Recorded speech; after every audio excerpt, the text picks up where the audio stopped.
Бишкекте эл аралык деңгээлдеги маалыматты иргөөчү жана сактоочу ири борбор ачылды. Жаңы объектни NSP компаниясы куруп, долбоордун жалпы суммасы $1 миллион турду. Биринчи этапта $330 000 жумшалган. Аны Кыргыз-Орус өнүктүрүү фонду каржылады. Электр энергиясын үзгүлтүксүз берүүчү булак. Бул анын тармактарга берүү системасы. Бул жактар кондиционер, серверлерди гана муздатуучу оборудование. Ошол бош турган жерлерде серверлер сакталат.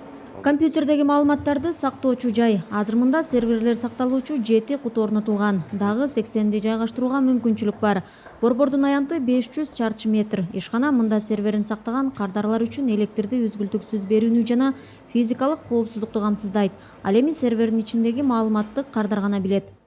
Подстанциялардан келген электр кубаттуулугу жок кезде бул аккумуляторлор берип турат. Ал бир минуттун ичинде генератор ишке жүрөт. Бул маалыматтарды сактаган алгачкы коммерциялык борбор. Ал 1 жылдагы 365 күн тынбай иштейт. Мында каржы институттары, банктар, ишкерлер гана эмес, мамлекеттик органдарда маалыматын иргеп сактаса болот.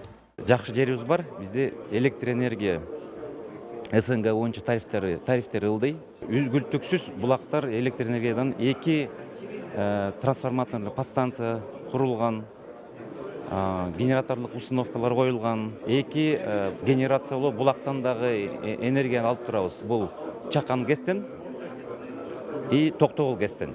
Мындай үзгүлтүксүз булак, мындай схема Орто Азияда жок. Дата борбордун курулушунда дүйнөдөгү эң алдыңкы технологиялар колдонулуп, эл аралык стандарттагы заманбап жабдыктар орнотулду. Инвестор болгон Schneider Electric француз компаниясы маалымат сактоочу борборлордун жана орто кубаттуулуктагы электр жабдыктарын чыгарган алдыңкы ишкана. Маалыматтарды иргеп сактоочу борбордун ишке берилиши менен Кыргызстан санариптик дүйнөнүн чоң ортосу болуусуна кене мүмкүнчүлүктөр бар. Анткени маалымат борборунун ишинде энергиянын мааниси чоң. Энергетикага баасы арзан, сууга бай Кыргызстан үчүн мындай борборлордун келечеги зор. Бул багыттагы адистерди ушул жерге даярдоо боюнча окуу жайлар менен да сүйлөшүүлөрдү жүргүзүп жатабыз. Борборду куруу идеясы 2 жыл мурда пайда болгон. Кыргыз-Орус өнүктүрүү фондунун каржылык колдоосунда ишке ашты. Жалпы суммасы $1 миллион жакын. Биринчи этапта $330 000 жумшалды. Борбордун ачылышы менен кредиттик бюро менен келишим түзүлдү. Маалыматтардын электрондук түрдө коопсуз сакталышы Кыргызстанды санарип тармагы өнүккөн жаркын келечекке жакындатарын адистер айтышат. Бурулай Пусурманкулова, Руслан Сабатаров, Коомдук 1 канал.